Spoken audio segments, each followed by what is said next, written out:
approximately near the orbit of the planet Bajor. So, yeah, they find this planet, Crux, I think it was called, Crux.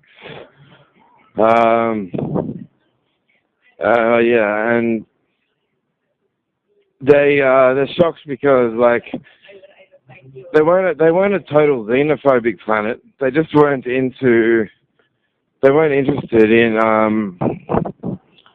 being part of the Federation or having a representative speak, with the Federation, the equivalent to our United Nations. The United Federation of Planets would have it was a giant sort of governing force that accepted representatives from each planet to discuss its needs and interests, and it's all about mutual cooperation and I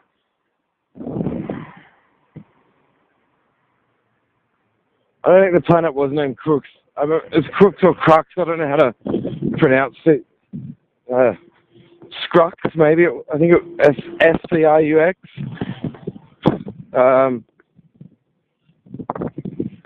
But they were doing all these tricks of language, like on the planet. They were convinced that ecosystems can only really be sustained if there's a sort of a class discriminatory based sort of pseudo hierarchy in society, where just some people who aren't as lucky as some others will just simply have shitter lives, and no one's luck changes. There was no gambling on the planet. There was encouragement to compete and defeat another person if you can do it in a way that is ambiguous or hard to prove by argument. And yeah, so on planet Scrux, it was that had a rule about a citizen can't be put through any scientific or medical tests without his or her free consent. And yeah, there was a medicine, a chain of stores that would sell medicines. I remember, yeah, the episode was just about like some ship captain was just calling them on. Aren't you bluffing? Just with the question, aren't you bluffing people that actually are interested in learning from you and perhaps being a bit educated and knowing what their options are, but these what would you call them?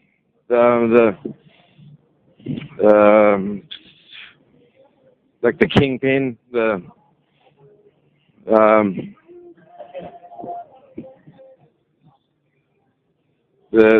shark, if you like, the ruthless one. Didn't they really were not willing to. They even argue for it against the captain. It's a very interesting dialogue. They're like, you know our history. You know that this planet evolved plant life, and then insects were gutting the plant life, and then animals evolved into biped humanoids, and all these other animals have at each other. They have at the plants. They have to destroy other life, or they cannot sustain their own. Again, then the captain gets into all these arguments with them about what Earth in the future actually doesn't have money. So, like, food replicators, they don't charge them to use it. You just say what you want, and the replicator will beam you like a meal or whatever. I'm sure you all know that from Star Trek. Whatever. Even if you've only seen a fraction of Star Trek. But, yeah. So, and in the Star Trek future is supposed to be like it's not claiming to be telling you what our future will be like. It's a show that aims at illustrating possibilities. So you could say it's philosophically challenging to an extent.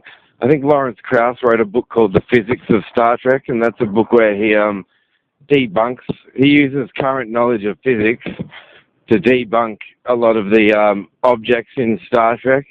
But to me, that misses the point, because this is all like, I mean, at least they weren't really.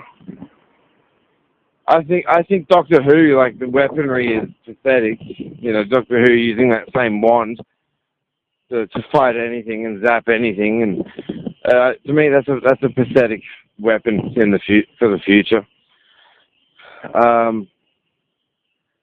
Star Trek just has its phases set to stun, its transporters. But Lawrence Krauss, yeah, he's the guy who wrote A Universe from Nothing later on, and yeah, so he just says basically, with what we know from physics, that a teleporter could never exist, so no one's ever going to be getting beamed anywhere in the future.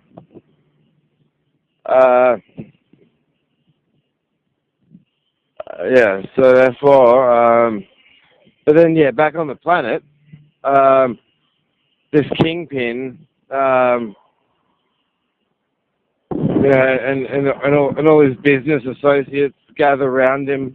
One of them had been given a religious, like, he was a sort of one of the spiritual leaders in one of the capital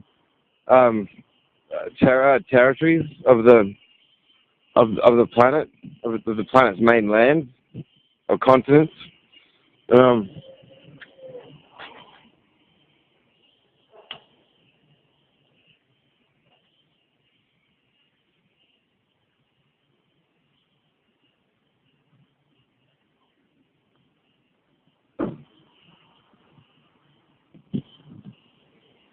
And like, people were starting to wake up and open their eyes, because they were like, you know, the manuscripts which stipulate all the policies to be believed in for this, you know, for the ones that are, you know, made to take your mental cognitive therapies, medicines, that generally, you know, struggle with to afford the quality of life costs year to year. But it seems in the regions where your franchise is, they say to the Kingpin, everywhere, all the regions that contain stores that belong to your empire are regions where there's actually also mental health policies that take up so much more paper than well, they didn't have paper, like they were. This is still a futuristic planet. These guys, they just planet Scrux. They just didn't want to join the Federation. They kept insisting that they could do things better on their own and remain an independent, more or less as if the planet had been capitalized, and that capitalization process intrigued the captain on the Star Trek episode. So he meets with, yeah, because he checks, and like in all the neighboring territories where this medicine business didn't have any shops, they all had really short and parsimonious you know, mental health policies that you even have to read a whole book to comprehend that act. the policies for that demographic of people. So, yeah, they started to wonder if that was a coincidence or not, and that's when the kingpin got very angry. He gets quite angry and threatening, and says things like, "Well, it's always beyond your comprehension what I do. You have no idea." I run a very precise science concerning my studies of the mind.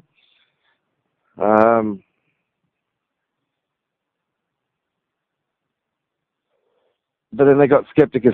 The captain and he has one of those alien women. What is it? An Orion girl. She's not usually Orion. Planet Orion in Star Trek has those slave girls with green skin that often dance around in bikinis. Half nude, 2/3 nude. And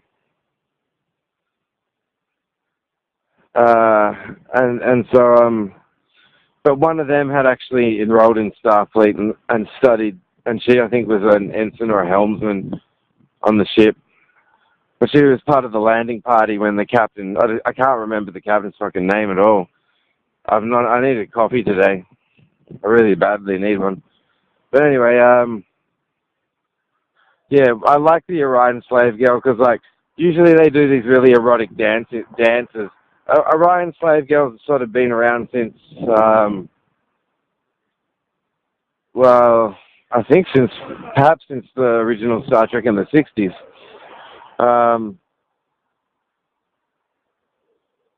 But yeah, so they start noticing all these coincidences, like wherever the medicine empire was, the policies for the crazy people, quote, the crazies, policies concerning their demographic are very, very, 50 pages, whereas you'd be lucky to see 10 pages in any other territory or state on the continent, and plus this region where this medicine franchise resides is in like one of the smallest cities in the whole continent, and its policies, and then they find out how much the medicines themselves earn the salesmen of medicines. I think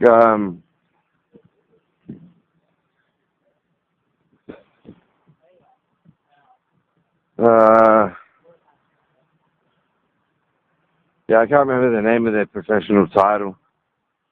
My memory's foggy today. The truth is, I got that many real life problems to deal with, but I guess for the moment I'm not so indulgent in fictions as I'd like to be. Today I'm forgetting names but remembering narratives. Any case, so yeah, they noticed at least those three coincidences. The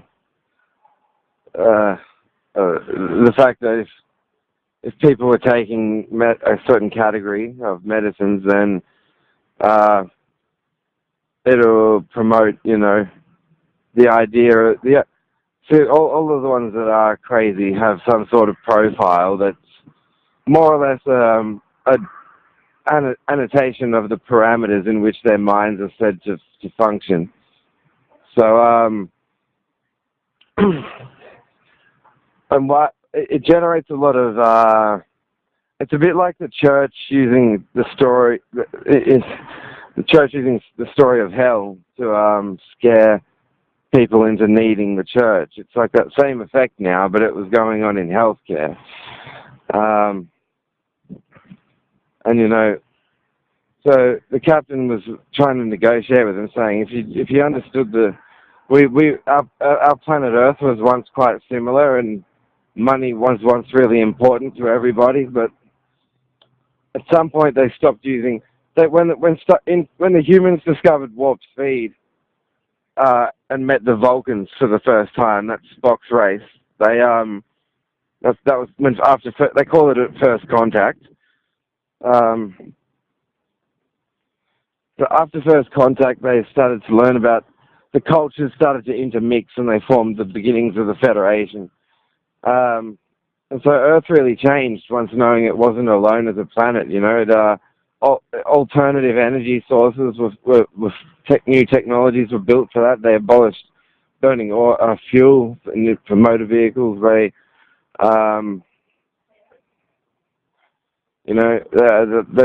do make a lot of changes in order to keep Earth healthy. But they also completely abolished money. They did not abolish a life's work. Pretty much everyone knows, like, there's some sort of work that you would like to do, even if you were living in a world where money didn't exist. So I spent a lot of time thinking about this, because that's sort of, even during when I had my full-time job, I was looking for clubs to DJ at on weekends, or I was making my own music at home. So, that's because you do, or writing. I love writing. And so these were the sorts of things I would do anyway, even if if there was no way to ever make money from them. But I'm not sure what year they do that in the future on Star Trek. For really nerdy Star Trek fans, you can buy like encyclopedias.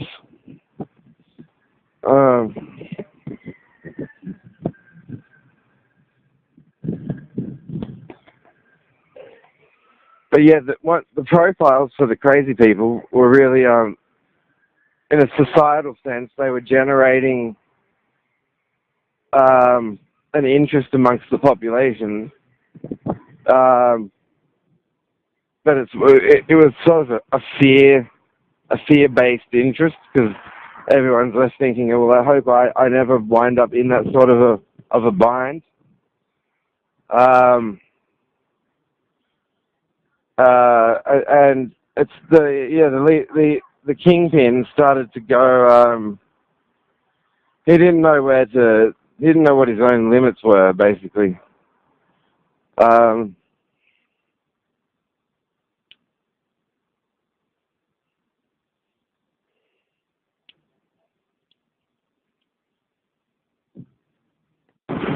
And due to the fact that the medicines for the high-end, uber crazy people would make the industry like a significant amount of money, like at least 300% more profit than an average supply of what were considered general community sponsored, community discounted meds for So the Kingpin's agenda was like, he starts to get accused, like, is it your agenda in some way to work to take some certain steps to to nominate a citizen, and you just keep working and working until you get them registered as amongst the crazy demographic. And every time he does it, it means every friend of every target is left wondering, like, how did this sickness manifest? And because they're because this Kingpin is some sort of religious zealot, like on Earth in past centuries, we've had religious conquerors invade other whole societies and rape the girl and kill every man, woman, and child.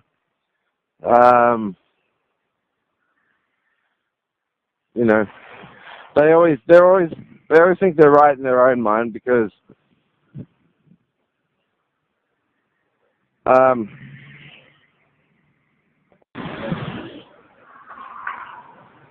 yeah, and so this guy was really sneaky because but you couldn't believe the type of mind that he would have to be to do that, to operate that way in a field like healthcare, where but it's essentially he understood that he could. It was opportunity for him. The fact that hospitals and health buildings often would just have many of them contain a room for prayer, so things like prayer, like a chapel. So there's right there you have religiosity in the building. You have and it was it wasn't the same religion as the Kingpin. The Kingpin essentially chose a religion that is the competitive enemy religion to the religions that weren't part of this private franchises. The hospitals were made out of, like, I guess, tax dollars, community funds. So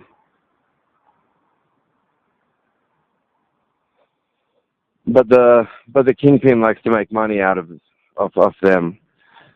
So off their officers, and his best way to do that is to have certain citizens on regular, like fortnightly or if not monthly, monthly if not fortnightly, like forced medicating of this class of medication that are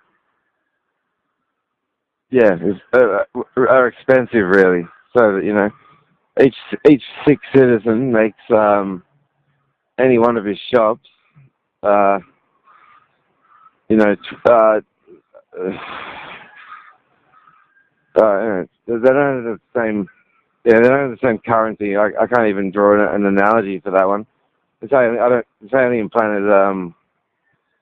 I can't remember what their names. They had like a word like credits, like but I can't remember what the word was. 'Cause it was Star Trek.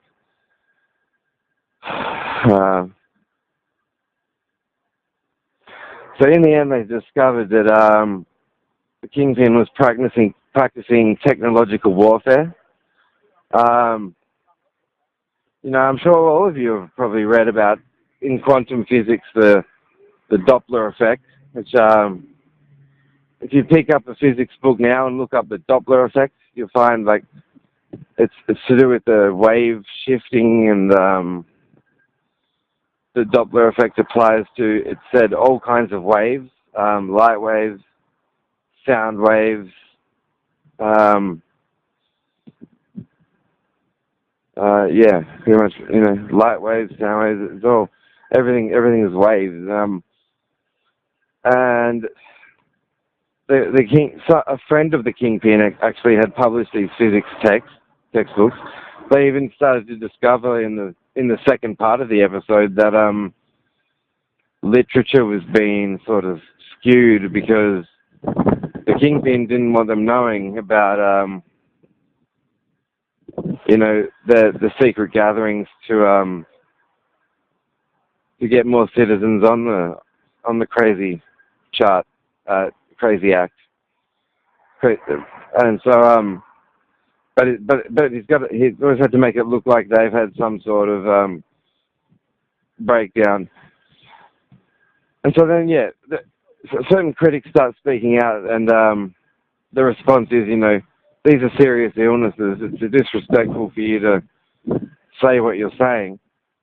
But they learn in the end that the Kingpin was actually the one who ought to be ashamed of himself, because it's like a soldier in an army in an army battle who's more experienced. They might both, he and his right hand buddy might both have guns and combat training and adrenaline's pumping, and they're about to staunch on. And the more experienced officer might walk in front Instead, this kingpin is using technology to make healthy people apparently seem sick.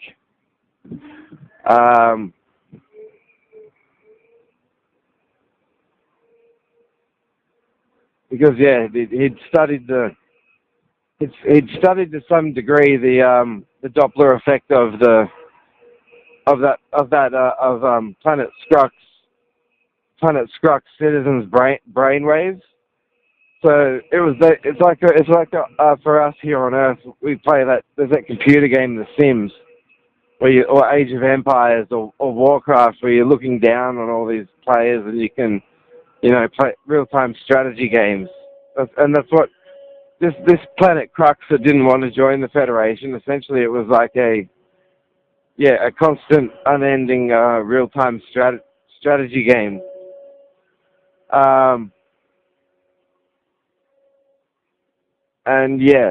So the Kingpin was really, really winning. He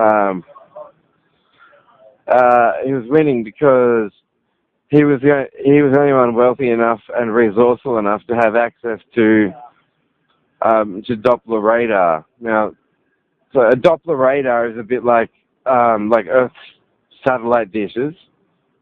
I think on Planet Skrux on Star Trek though, theirs was shaped a bit like a I was getting a cigarette. Yeah, theirs was shaped sort of pentagram-ish with an eye, an open eye in it. But yeah, it was nonetheless. It had the tech for that sort of research. So it's called, the episode is called like Double Scrux or something, or Double Crux or Double Scrux, because the ones who were like the monopolists,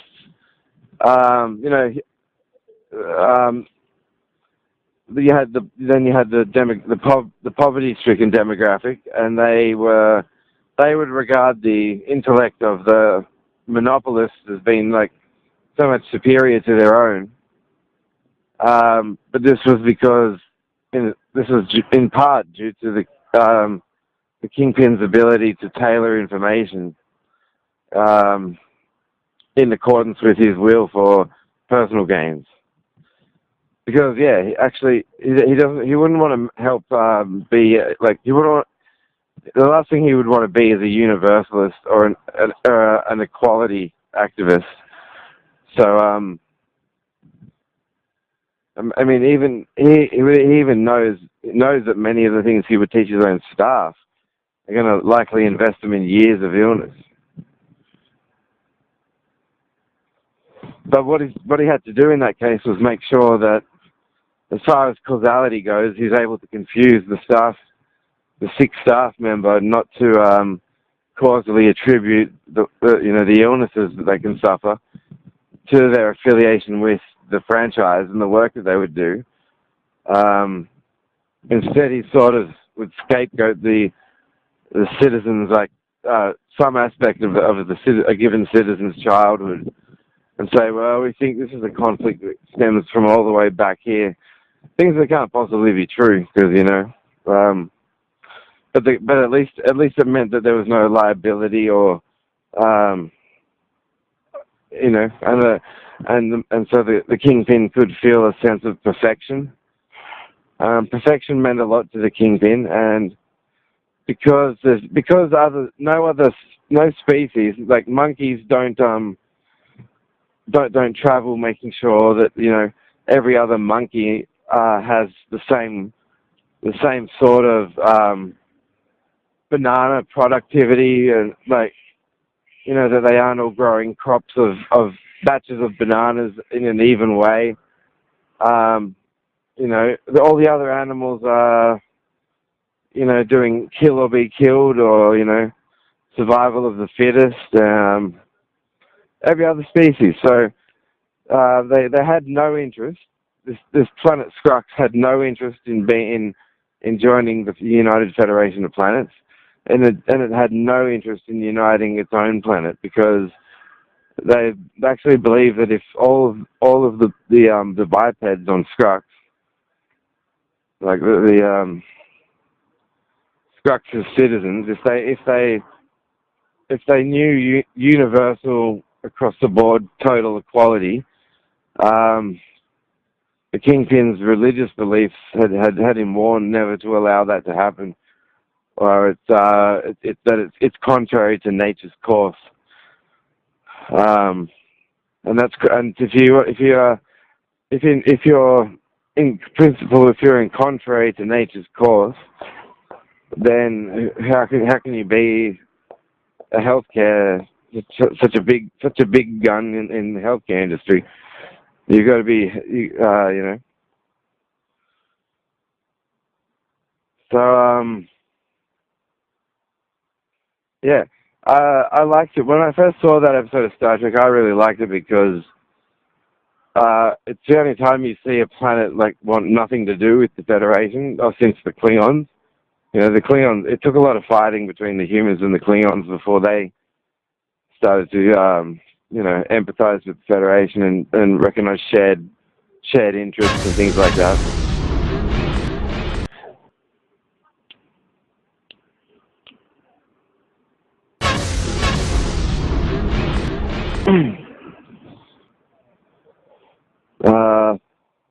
Yeah. I mean, when he would train staff, he'd say, you know, I've built an empire here. You know, think of me sort of as a shepherd and a farmer. If we were on a farm, and I think the Kingpin, Farmer Dodger, Farmer Dodger, and the staff, he would say they had to be more or less like livestock, you know, in his mind, and he said, you know, this is the world we live in. You know, it's evolution. It's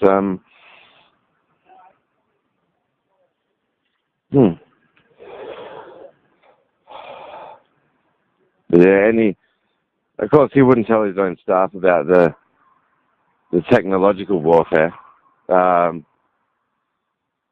Had to hide that from them, and he had to hide that from, the equivalent to human journalists and the public, the human public on Earth. But yeah, his tricks all had to be hidden, and then he had to make sure that all of his press, anytime the business was advertised, he had to make sure that it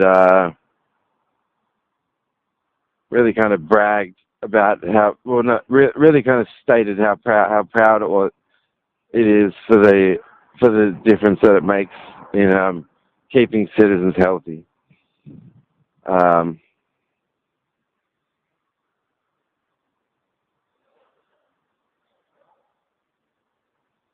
But yeah, there was like the equivalent of, you know, human trafficking, kidnap, tons of illegal accostments, just over and over again in the efforts to get targeted individuals onto and some citizens just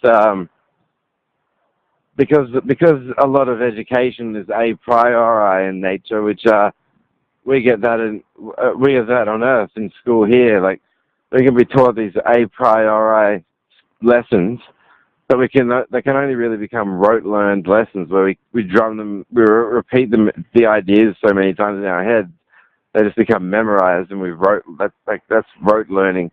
It's like it doesn't have, and there's knowledge and information that sort of click in a way. Like you feel the information click the more you think about it, and it turns out to be valuable knowledge that will help you in life. So yeah, citizens a priori in philosophy means like without any appeal to it's attempts to use logic, but without any appeal to any kind of empiricism.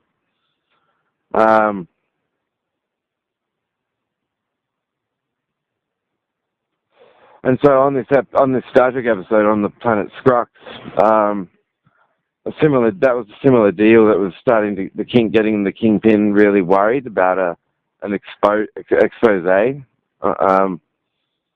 because there were citizens who weren't even employees in the medicine franchise, who were starting to what some of them would do. They would become a little bit eccentric because they would start to scrutinize and think against anything they were taught to just hold to, like as an intangible, abstract structure of ideas for which they've never seen a single example of empirical proof that to qualify and justify the element of the claim made that in the a priori lessons that the material has its veracity and can be trusted. So those ones would start to get complex minds, and then they'd be targeted for the therapies. But if they were just eccentrics and people who wish the world was in a better shape.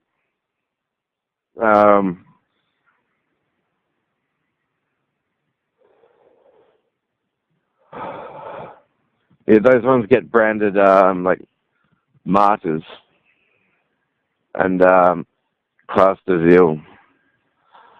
And it's ill for a high rebate or recompense, monetary amount. So I'll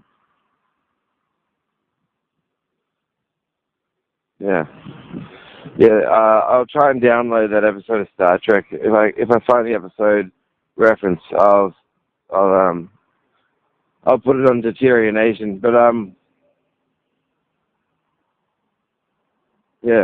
that's about it. Suppose I were to say that most of you are too little faith to comprehend my unwavering awareness that one Elvis Aaron Presley is very much alive. You all in the status quo heard a story about fried chicken harming his heart and causing his death. Well, the story that the godly wanted you, but he's very much alive. And if you give me 10% of your money every Sunday, and let Elvis into your heart, that's why that story was really a test. That too much fried chicken harmed his heart. It's God is asking if are you going to be a true believer, or are you too chicken to let Elvis into your heart? Because he is very much alive, and he can change your life forever. Are you going down the wrong path in life? Have you ever tried praying to Elvis Presley?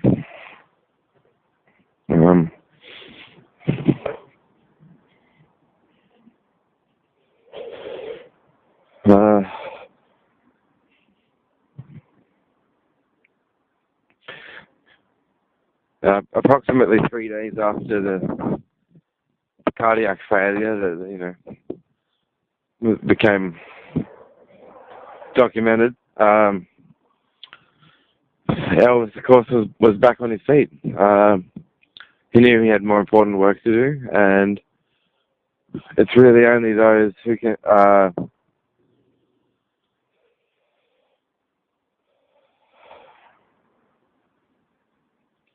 only those who are who open themselves to belief.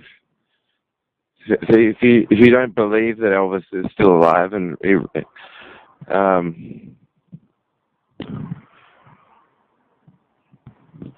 that he wants a spiritual relationship with you, but only if you open your hearts and your minds. You have to love Mr. Presley with all your heart, soul, mind, and strength.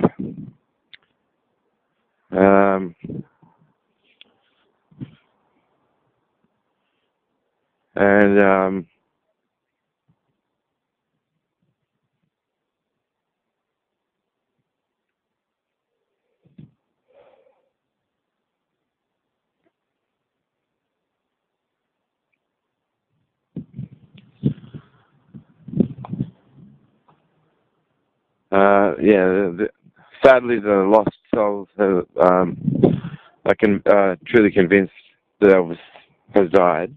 He's been dead for some time, but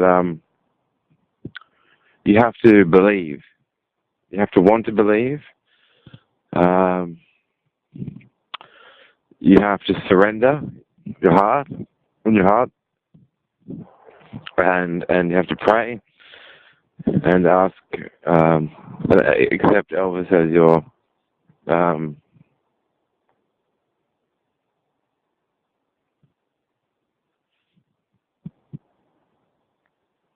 anyway. So talking like that, theologizing about a deceased person, is it respectable to the person? Is it a sign of respect?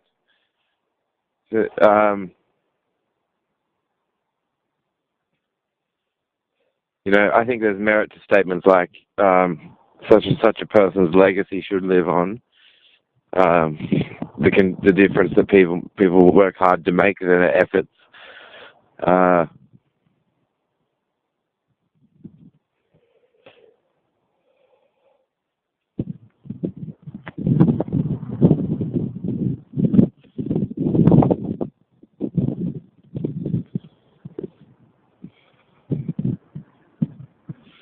But yeah, saying that what was done with the pagan revamp, pagan and Markian mixed up revamp of the account of Jesus of Nazareth that you find in those other three Gospels, Matthew, Luke, and John.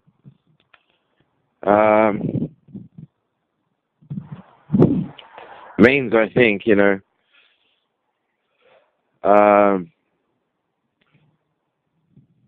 obviously we know that every single supernatural feat attributed to him is to be found in paganism, going back to 1,500 years, I think, prior to the birth of Jesus. And we know that if Mark's Gospel was written 37 years after the crucifixion, then the teachings and sayings and the Lord's Prayer and all this poetic, expanded vocabulary of Jesus, this character, Jesus Christ. So I have no problem. I like the Bible on my own terms. So churches will frame it as God's word. Never say it's God's word to you, as if a God just made you a document, and it's to influence. It's to be regarded as the holiest and most perfect of books of all time.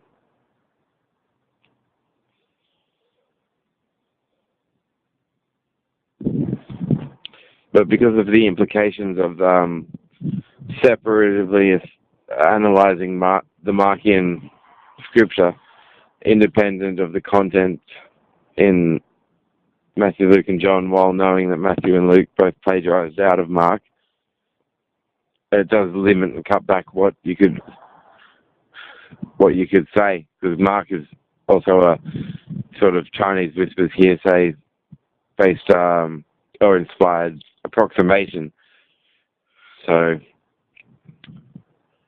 wherever you find deviations in the accounts of Matthew, Luke, and John, differences, any difference in Matthew, Luke, and John to Mark's Gospel is definitely not part of a true account of Jesus. So that's why the Christ can be ruled out as a character to follow.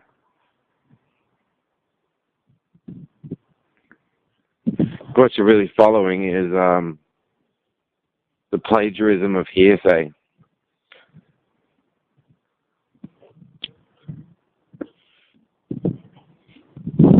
And that's why the idea of the Antichrist is important.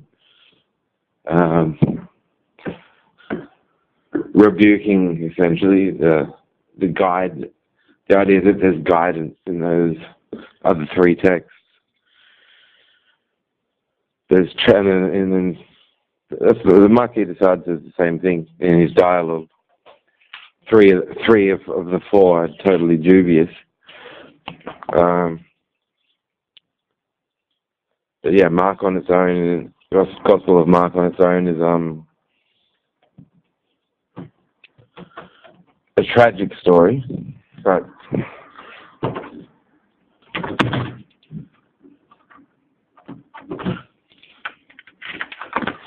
yeah, Christians want to call Antichrist devil worshippers and say that we're offensive to Jesus. But if these miracle stories have been preached and taught in churches, and we know, and the preacher himself will admit at the conversation on the side after the sermon that he even knows that they can't have been true accounts. So is it disrespectful to someone to tell lies about them? Well, we tend to say yes in society to that.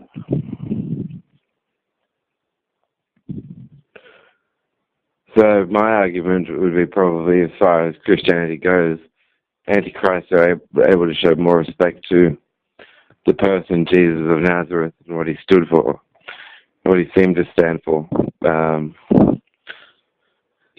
But yeah,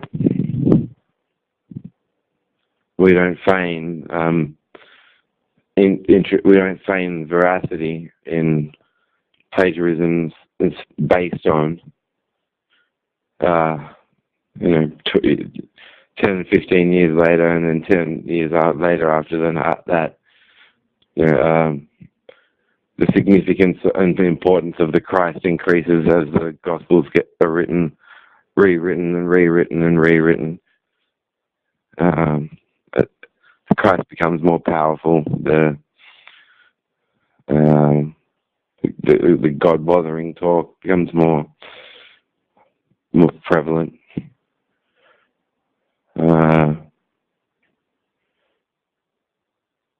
If I'll write my book, my attempt at a book of atheologizing, or atheologizing, as Joe says. And so it's like if anyone could buy that book, but I die, and then 37 years later, they write the sequel to Luke's book on atheism.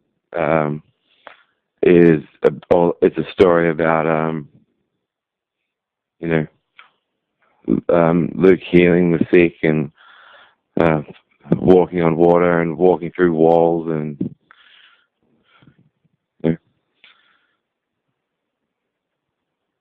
because that's evidently what has happened, that same effect. Well, they write a book saying that, I made a deathbed conversion and realized just before the last line on the heart monitor, the green light that spikes. And the book says, the book comes out after I'm dead, but it's got me orating a prior to death conversion to whatever the religion is in at the time. I mean, that's essentially what was done to Jesus. He was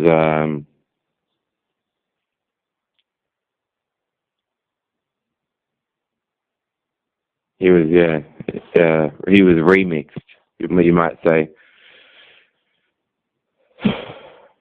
And obviously remixed to satisfy the minds of certain theologians at the time. So yeah, I think Christians protesting Marilyn Manson sort of got it wrong. He brought the idea of the Antichrist to life. Antichrist superstar Nietzsche wrote the Antichrist in the 1800s, and this is this Macedon. Might as well say he's fulfilled the idea. But you watch them all run around, even though the quotes of these authentic quotes can be easily found online, where the devil doesn't exist either, and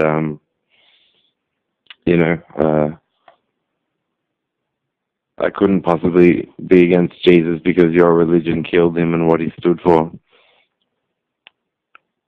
So yeah, I mean, I suppose I do publish my book and people buy it, and it's considered. I get some credit for it. I obviously wouldn't want someone else to write a book 10 years after I died, saying I converted to Mormonism.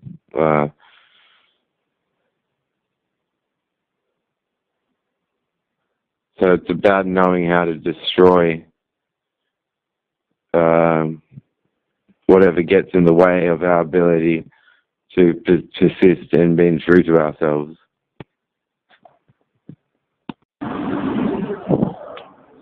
He listens to the absurdity of them wind up in the religious fervor of their anger. I will put you in verbal check, he knew. Because it was his right. So, ask a stupid question without showing your credentials of, not being an officer of the law. Oh. So you're going to ask a stupid question as a non-officer of the law? He returns home and dreams of a brunette woman with more integrity than Yoga Osborne. But the dream was so beautiful. He knew he'd probably meet her some years later on the streets of another suburb. And so she was just a dream in his mind at that time, after he was asked a stupid question. He puts them in verbal check, politely re-enters his property at 70 Melbourne Street Downer and shuts the door. Because, everyone loves respecting the Rights Charter. Isn't there a better way to celebrate the beauty of the Rights Charter than to shut your eyes and dream of a woman you haven't yet met and jerk the fuck off from behind your front door? It was so beautiful that the gods and deities of all of them came down from heaven and up from hell. I realized I was forbidden in heaven and too useless in hell. Did they spy on me jerking off that day? It seems Roger is inclined to ask stupid questions just so he can spy on other people accessing their genitalia at home in the privacy of their home. Yeah, these Freemasons. Exposing their Canberra branch, it's the best way. It's the best region to pull a plug. If secrecy means concealed lack of integrity, backed with the security of certain positions of authority in various businesses, this needs to come out. Someone needs to interest the media in finding real issues to talk about. Fuck this, was Julia Gillard concealing reports of known UFO encounters since the 50s. We're fucking better than that sort of stuff. someone's got to really bring that to the attention of the public eye, and maybe I should call some of these journalists that I know. Met a few of them. I think that there's a lot I could say. That Amanda Keller, who hosted Beyond 2000, she's a friend of mine and a family friend. I love her. I think she's a brilliant woman. She once wrote me a good luck, autographed a photo of herself and said, "Good luck, Luke, with your future."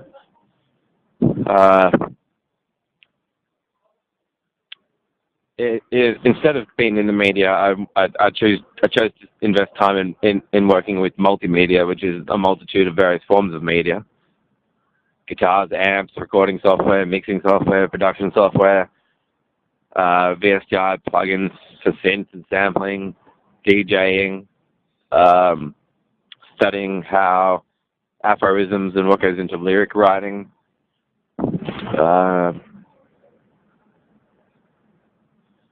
Stuff of geniuses. We will always make sure that the mistreatment we endure, whether it's reported to authorities or not, or it's got to become part of the art. We make it all a part of our art, our scars. This has been our way since the mid-90s.